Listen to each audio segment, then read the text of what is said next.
والصلاة والسلام على سيد المرسلين محمد وآله وأصحابه أجمعين أما بعد أعوذ بالله من الشيطان الرجيم بسم الله الرحمن الرحيم إنا نحن نزلنا الذكر وإنا له لحافظون. وقال في موضع آخر يا أيها الناس قد جاءتكم موعظة من ربكم وشفاء لما في الصدور وهدى ورحمة للمؤمنين. قل بفضل الله وبرحمته فبذلك فليفرحوا هو خير مما يجمعون. صدق الله العظيم. وقال رسولنا وإمامنا محمد صلى الله عليه وسلم من قرأ القرآن وعمل بما فيه ألبس والداه تاجا يوم القيامة ضوءه أحسن من ضوء الشمس إلى آخر الحديث. محترم بزرگوں اور عزیز دینی اور ایمانی بھائیوں اور پیارے عزیز طلبہ، یہ بڑی خوشخبری اور سعادت مندی اور شرف کی بات ہے کہ اللہ رب العزت نے ہمیں ختم قرآن کے اس موقع پر جمع فرمایا. جب قرآن مقدس کو ختم کیا جاتا ہے تو اس وقت اللہ رب العزت کی طرف سے دعائیں قبول کی جاتی ہیں. اس لیے اس موقع سے دعا کا اہتمام کرنا چاہیے. اور جنہوں نے قرآن مقدس کو اپنے سینے میں اتارا ہے، یاد کیا ہے، اپنے اساتذہ کی شفقت اور ان کی محنت اور ان کی کاوش اور ان کی لگن کی وجہ سے اور اپنے ماں باپ کی توجہ اور ان کی دعاؤں کی وجہ سے یہ سارے کے سارے مبارک بادی کے مستحق ہیں. دنیا میں لوگ چھوٹی چھوٹی یا بڑی بڑی ڈگری حاصل کرتے ہیں اور پھر پروگرامز کیے جاتے ہیں اور محفلیں سجائی جاتی ہیں اور ان کو مبارکباد دی جاتی ہے، کانگریچولیشن انہیں پیش کیا جاتا ہے اور ان کو سراہا جاتا ہے. ایک مسلمان کے لیے اس سے بڑی محفل اور اس سے بڑا اعزاز اور اس سے بڑا شرف اور اس سے بڑی جو ہے وہ عزت کی بات نہیں ہو سکتی ہے کہ ہمارے گاؤں میں، ہمارے محلے میں، ہمارے مکتب میں، ہمارے مدرسے میں آج ایک طالب علم نے قرآن مقدس کو اپنے سینے میں محفوظ کر کے گویا کہ جو اللہ رب العزت نے جس قرآن کی حفاظت کی ذمہ داری لی ہے اس نے اپنے آپ کو اس کے اندر شامل کر. یہ ظاہر سی بات ہے ہر مسلمان کے دل میں یہ تمنا ہونی چاہیے اور اس پر ناز اور فخر بھی ہونا چاہیے. دنیا میں بڑی بڑی ڈگریوں کی وہ خواہ کتنی ہی عظیم ڈگری ہو، اس کی حیثیت اور اس کی حیثیت کا کوئی کمپریزن نہیں، کوئی موازنہ نہیں. زمین آسمان کا فرق بتایا جاتا ہے لیکن وہ بھی کم. دنیا کی کتنی بڑی سند ہو، کتنی بڑی عزت ہو، وہ انسان کی آخرت میں کوئی کام نہیں آئے. ہاں، آخرت میں وہ اس کے لیے وبال جان ضرور بن سکتی ہے۔ اگر ہم نے اس ڈگری کو حاصل کرنے کے لیے ہم نے غلط کام کیے، ہم نے نمازوں کو ضائع کیا، ہم نے دین کو پامال کیا، ہم نے حرام حلال کی تمیز کو باقی نہیں رکھا، تو ظاہر سی بات ہے وہ چیز کل کو قیامت کے میدان میں اس کے لیے وبال جان بچے۔ لیکن یہ جو ڈگری ہے، یہ جو عزت ہے، یہ جو شرف ہے، یہ جو آنر ہے، فرمایا کل کو قیامت کے میدان میں اللہ رب العزت کی طرف سے یہ کہا جائے گا حافظ قرآن سے پڑھتا جا اور جنت کے درجوں پہ چڑھتا جا۔ اور جو اس کی آخری آیت ہوگی وہ پڑھتا جائے گا چڑھتا جائے گا، پڑھتا جائے گا چڑھتا جائے گا، جو آخری آیت ہوگی وہ اس کا مقام قرار پائے۔ اور آخرت میں ساری دنیا کے لوگ جب جمع ہوں گے، ساری دنیا کے لوگ ٹھاٹھے مارتا ہوا لوگوں کا سمندر ہوگا، آدم علیہ السلام سے لے کے دنیا میں آخری بسنے والے انسان تک۔ اس وقت اللہ کی طرف سے جو اعزاز حافظ قرآن کا اور ان کے ماں اور باپ اور ان کے خاندان والوں کا کیا جائے گا، اس کو بھی ہمارے آقا حضور اکرم صلی اللہ علیہ وسلم نے بیان فرمایا من قرأ القرآن، جو آدمی قرآن پڑھے، یہاں پر حافظ بھی ہو سکتا ہے، غیر حافظ بھی ہو سکتا ہے، قرآن پڑھے، وَعَمِلَ بِمَا فِيهِ، اور اس کے مطابق اپنی زندگی بنائے۔ یہ بہت بنیادی چیز ہے۔ اگر کسی کے ابا، کسی کی اماں کسی کو حافظ قرآن بنا رہی ہیں اور وہ اس کے لیے قربانیاں دے رہی ہیں، استاد اپنا جی جان لگائے ہوئے ہیں، بچہ اپنی کوشش اور تگ و دو کر رہا ہے، اور اس کے بعد اگر ہم نے اس کو اس تعلیم سے ہٹا کر، اس تعلیم سے پھیر کر دوسری طرف لگا دیا، اور لگانے کے بعد پھر اگر وہ دھیرے دھیرے دھیرے اس بچے کا قرآن ضائع ہو گیا، اس بچے کی دینی زندگی ختم ہو گئی، اس کے آو بھاؤ چینج ہو گئے، اس کا چہرہ مہرہ بدل گیا، تو فرمایا ایسے لوگوں کے لیے کل کو خدا کی بارگاہ میں سخت ترین سزا بھی۔ دونوں چیزیں، وَعَمِلَ بِمَا فِيهِ، ہم بچے کو ایسے ٹریک پر ڈالیں، ایسی پٹری پر ڈالیں، ایسے سسٹم پر ڈالیں کہ وہ ہمارا بچہ زندگی بھر قرآن سے جڑا رہے، زندگی بھر اللہ کے احکامات سے جڑا رہے، زندگی بھر قرآن کو اپنے سینے سے لگائے رکھے، زندگی بھر وہ قرآن کو اپنی آنکھوں اور اپنے سر پر رکھے رہے۔ یہ اس کی ذمہ داری اس میں باپ کی بھی ہے اور اس بچے کی بھی۔ ہوتا یہ ہے ہمارے سماج میں، آپ کے گاؤں میں اور جتنے بھی گاؤں ہیں،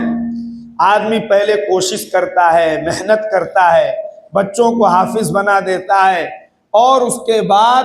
پھر جب شیطان اس کے اوپر ڈورے ڈالتا ہے تو کبھی ماں باپ کی طرف سے، کبھی بھائیوں کی طرف سے، کبھی اور کسی طرف سے، کبھی طالب علم کا خود اپنی طرف سے، وہ ایسے راستے کا انتخاب کرتا ہے جس راستے کی وجہ سے اس کا قرآن ضائع ہو جاتا ہے۔ آپ اپنے گاؤں میں، پڑوس کے گاؤں میں آپ دیکھ لیجئے، حافظوں کی ایک بڑی تعداد ہے، لیکن ان بیچاروں کو کچھ یاد نہیں، ان کا کچھ باقی نہیں بچا ہے۔ کیوں؟ اس لیے کہ انہوں نے اپنے آپ کو ماحول سے الگ کر لیا، انہوں نے اپنے آپ کو جو تعلیمی تربیتی نظام تھا اس نظام سے الگ کر لیا، وہ قرآن کو باقی نہیں رکھ پاتے۔ اسی لیے فرمایا قرآن پڑھنا اور یاد کرنا، حافظ بننا، اور اس کے بعد پھر اس کی مستقل نگرانی رکھنا، اس کی دیکھ ریکھ رکھنا، اس کے ساتھ اپنا تعلق رکھنا، تاکہ ہماری یہ عظیم دولت ضائع نہ ہونے پائے۔ فرمایا جو آدمی ایسا ہوگا البس والداہ تاجا یوم القیامہ، خدا کی بارگاہ میں اللہ کی طرف سے تمام دنیا کے لوگوں کے سامنے اس کے والدین کو تاج پہنایا جائے۔ آپ دیکھتے ہیں لوگ پی ایچ ڈی کی ڈگری لیتے ہیں اور ایک کیپ اپنے سر پہ رکھتے ہیں، ان کے ٹیچرز بھی رکھتے ہیں، پروفیسرز بھی رکھتے ہیں، اور صاحب وہ کانگریچولیشن پیش کرتے ہیں، خوشیاں مناتے ہیں کہ صاحب ان کو پی ایچ ڈی کی ڈگری ملی۔ آج اگر کسی کو حفظ قرآن کی سعادت مل رہی ہے تو پورے گاؤں کو اس پر خوشی ہونی چاہیے، ہر مسلمان کو اس پر خوشی ہونی چاہیے، ہر مسلمان کو اس بچے کو اپریشیٹ بھی کرنا چاہیے، اپنے اپنے حساب سے آدمی کو اسے ہدیہ تحفہ بھی پیش کرنا چاہیے، اس جذبے سے کہ کل کو قیامت کے میدان میں جب اس بچے سے کہا جائے گا کہ آج تم سفارش کرو، آج تم جس کی سفارش کرو گے اللہ تعالیٰ اس کو دوزخ سے نکال کے جنت کا فیصلہ کر دے گا۔ پر اس نیت سے آدمی کی کل کو وہ بچہ کہیں ہمیں بھی اس فہرست میں رکھ لے اور ہمارے لیے بھی سفارش کر دے، تاکہ ہماری آخرت بن جائے، ہماری آخرت سنور جائے، اللہ ہم سے راضی ہو جائے اور ہم جنت کے حقدار بن جائیں۔ اس نیت سے آدمی کو اس سے اپنا تعلق جوڑنا چاہیے۔ اور فرمایا اس کی روشنی سورج کی روشنی سے زیادہ ہوگی۔ سورج نکل آتا ہے، پوری دنیا جگمگا جاتی ہے، پوری دنیا میں روشنی ہی روشنی ہو جاتی، اندھیارا چھٹ جاتا ہے۔ کل کو قیامت کے میدان میں خدا جب تاج رکھے گا تو اس کے ابا اور اس کی اماں کو، بعض روایات میں اس کے بارے میں بھی آتا ہے، ایسا جوڑا پہنایا جائے گا جس جوڑے کی پوری دنیا قیمت نہیں لگا سکتی۔ پوری دنیا ایک طرف، ساری دنیا کا اثاثہ، ساری دنیا کے پیسے، ساری دنیا کی کرنسی، ساری دنیا کے ذخیرے ایک طرف، اور اس حافظ قرآن کے ابا اور اماں کو اور یا اس کو پہنائے جانے والے جوڑے کی قیمت ایک طرف، تو اس کے جوڑے کی قیمت زیادہ ہو۔ حدیث میں فرمایا گیا ابا کہیں گے کہ اے اللہ، ہمارا تو کوئی ایسا نیک کام نہیں ہے، ہم نے تو کوئی اتنا بڑا کام نہیں کیا کہ آج اتنا عظیم تاج ہمارے سر پہ رکھا جائے اور ہمیں اتنا عظیم جوڑا پہنایا جائے۔ اے اللہ، ہم نے تو ایسا کوئی کام ہماری اپنی زندگی میں ہم کو تو نہیں دکھتا ہے، یہ جوڑا ہمیں کیوں پہنایا گیا، یہ تاج ہمارے سر پہ کیوں رکھا گیا، اتنی ہمیں عزت اور اتنا ہمیں آنر اور شرف کیوں دیا گیا؟ تو اللہ کی طرف سے فرمایا جائے گا بِأَخْذِ وَلَدِكُمَ الْقُرْآنَ، اس لیے کہ تمہارے لڑکے نے قرآن کو اخذ کیا تھا، قرآن کو یاد کیا تھا، قرآن کو اپنے سینے میں رکھا تھا۔ جب دنیا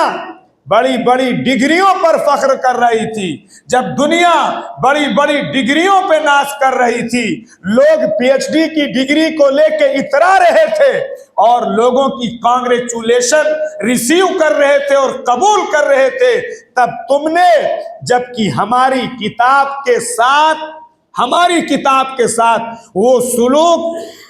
جو بہرحال وہ الفاظ نہیں کہنا چاہیے، وہ سلوک جو ہمارا سلوک ہے قرآن کے ساتھ،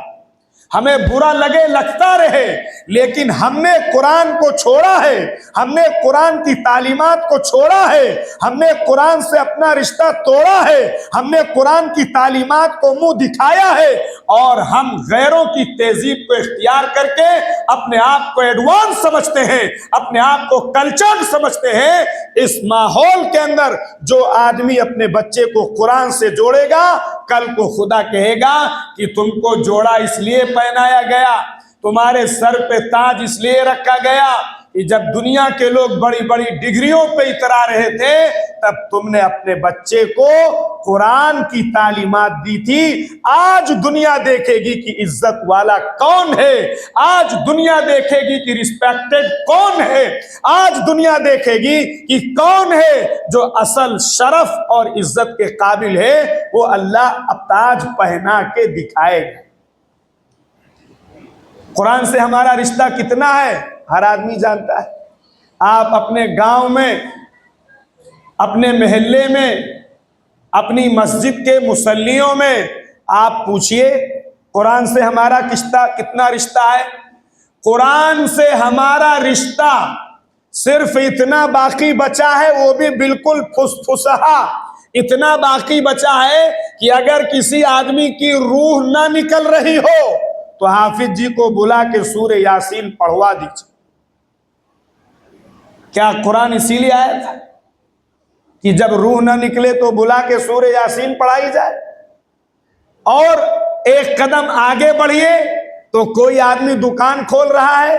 کوئی آدمی شاپنگ مال کھول رہا ہے, کوئی آدمی کوئی فیکٹری اور انڈسٹری بنا رہا ہے, کوئی آدمی گھر بنا رہا ہے, تو وہاں حافظ جی لوگوں کو بلا کے, مدرسے سے, مکتب سے, گاؤں سے حافظ جی لوگوں کو بلا کے قرآن خوانی کروا دی جائے.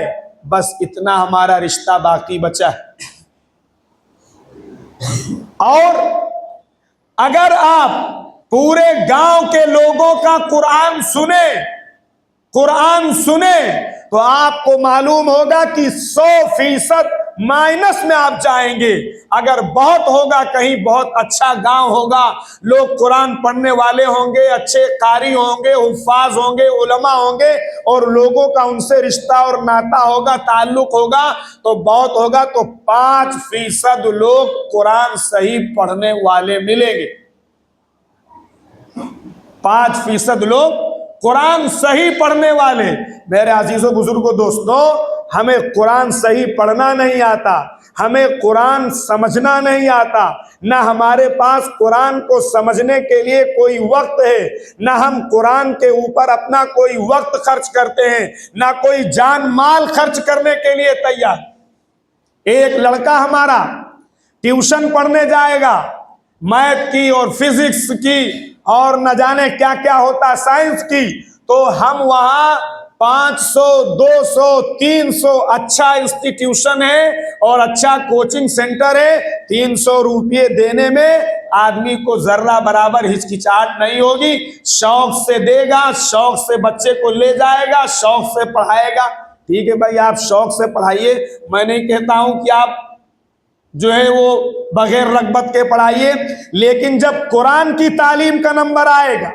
جب قرآن پڑھنے کا نمبر آئے گا, جب قرآن سیکھنے کا نمبر آئے گا, تو پھر مجھے معاف کیجئے, وہاں ہماری دادی بھی پڑھا لیں گی, وہاں ہماری پھپھو بھی پڑھا لیں گی, وہاں ہماری خالہ بھی پڑھا لیں گی, جن کا ایک لفظ صحیح نہیں ہوگا. ہم ان کے حوالے اپنے بچوں کو کرتے ہیں اس لیے کہ اچھا قاری رکھنے میں, اچھا حافظ رکھنے میں, اچھا عالم دین رکھنے میں پیسے لگیں گے اور وہاں فری ہو جائے گا. اس لیے اپنے بچے کا پورا قرآن, چاہے غلط ہو, صحیح ہو, الٹا ہو, سیدھا ہو, لینے جلی ہو, لینے خفی ہو, اور کتنی غلطیاں ہو, اس سے کوئی سروکار نہیں, لیکن فری میں ہے اس لیے بچہ وہی پڑھے.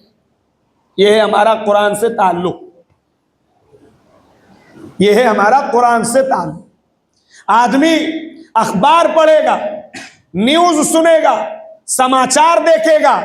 اور اس کے بعد اس کو پورا سمجھنے کی کوشش کرے گا اور اس کو سماج میں چلائے گا. ہوٹلوں پہ بیٹھ کے, قہوہ خانوں پہ بیٹھ کے, چائے خانوں پہ بیٹھ کے, اور صاحب پبلک پلیسز میں بیٹھ کے وہ اس کو چلائے گا, خبریں سنے گا, بتائے گا, سمجھائے گا, سنائے گا, سنے گا. لیکن میرے عزیز و بزرگوں, دوستوں, اگر اسی سے, اور اگر آپ کو برا لگ رہا تو مجھ سے یہ پوچھا جائے کہ آپ کے 24 گھنٹے میں قرآن کو سمجھنے کے لیے کتنا وقت آپ کے پاس ہے, کتنی دیر آپ قرآن سمجھتے ہیں, کتنی دیر آپ قرآن کا ترجمہ پڑھتے پڑھتے ہیں, کتنی دیر آپ قرآن کا ٹرانسلیشن پڑھتے ہیں, اور اس کے بعد پھر قہوہ کھانے میں, چائے کھانے میں, ہوٹل پہ, نکڑ پہ اور ٹیہوں پہ, ٹھکانوں پہ, اور صاحب جو ہے چوپالوں میں, الاؤں میں جہاں آپ بیٹھتے ہیں, وہاں بیٹھ کے کتنا قرآن کا تذکرہ کرتے ہیں, کتنا دین کا تذکرہ کرتے ہیں, کتنا قرآن کے احکامات کو آپ بیان کرتے ہیں. تو آپ ہر آدمی اپنے آپ سے پوچھ لے, اس کا دل, اس کی طبیعت, اس کا مزاج, اس کا نفس اور اس کی اپنا اندرون اس کو جواب دے دے گا کہ ہم صفر اور زیرو. یہ یاد رکھیے, آپ بہت اچھی طریقے سے یاد رکھیے. آج یہ صاحب اسلام کو مٹایا جا رہا ہے, دین کو مٹایا جا رہا ہے, قرآن کو مٹایا جا رہا ہے, قرآن کی تعلیمات کو مٹایا جا رہا ہے, اور ایسا کیا جا رہا ہے. مٹانے والے کوئی اور نہیں, ہم خود ہیں. مٹانے والے ہم خود ہیں. کیا ہماری بستی میں کوئی ایک آدمی ایسا نہیں ہونا چاہیے جس کا قرآن صحیح نہ ہو؟ یہ قرآن کا فنڈامنٹل رائٹ ہے, قرآن کا بنیادی حق ہے. اگر آپ نے ادا نہیں کیا تو کل کو خدا کی بارگاہ میں آپ سے پوچھا جائے گا کہ میں نے آپ کو آنکھیں دی تھی, میں نے آپ کو دل دماغ دیا تھا, میں نے آپ کو کان دیے تھے, میں نے آپ کو سمجھنے اور سوچنے کی صلاحیت دی تھی. کیا آپ نے قرآن پہ, اس صلاحیت پہ کچھ حصہ لگایا؟ اس لیے میرے عزیز و بزرگوں دوستوں,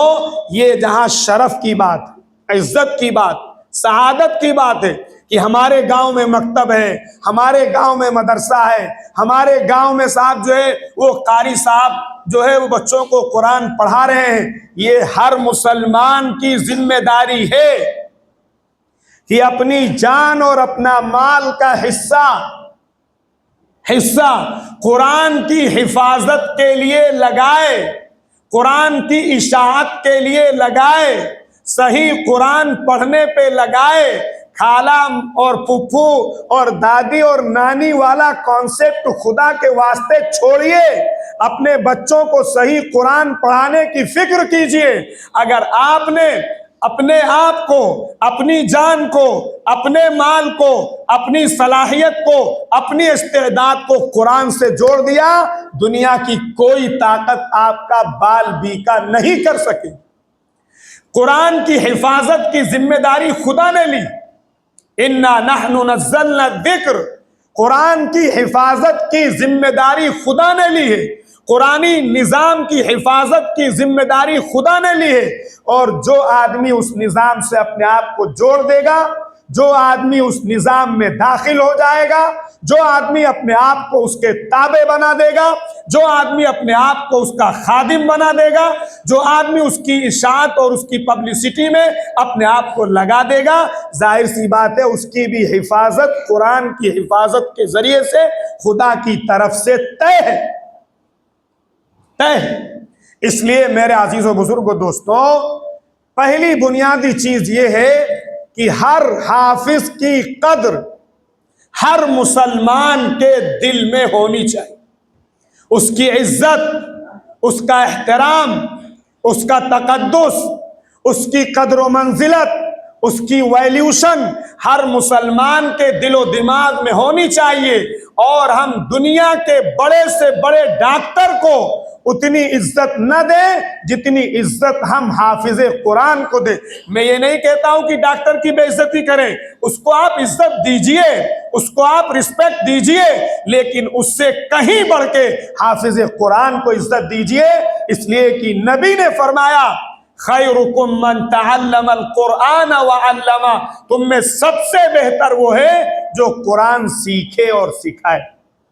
سب سے بہتر ہے. ڈاکٹر صاحب ہوں, ٹھیک ہے, سر آنکھوں پر ہیں, انجینئر صاحب ہوں, ان کی عزت ہے, پروفیسر ہیں, ماسٹر ہیں اور کلیکٹر ہیں, اور کوئی چنی ہے, چنا ہے, کچھ بھی ہے, سب کی عزت ہے. لیکن سب سے بڑھ کے اگر کسی کی عزت ہے تو حافظ قرآن کی ہے, عالم دین کی ہے, قرآن والوں کی ہے, قرآن سے جڑنے والوں کی ہے. اس لیے کہ حدیث میں انہیں سب سے بہتر کہا گیا. آپ یاد رکھیے, اگر آپ کے دل میں کسی حافظ قرآن کے تعلق سے, کسی عالم دین کے تعلق سے اگر ذرہ برابر میل ہے,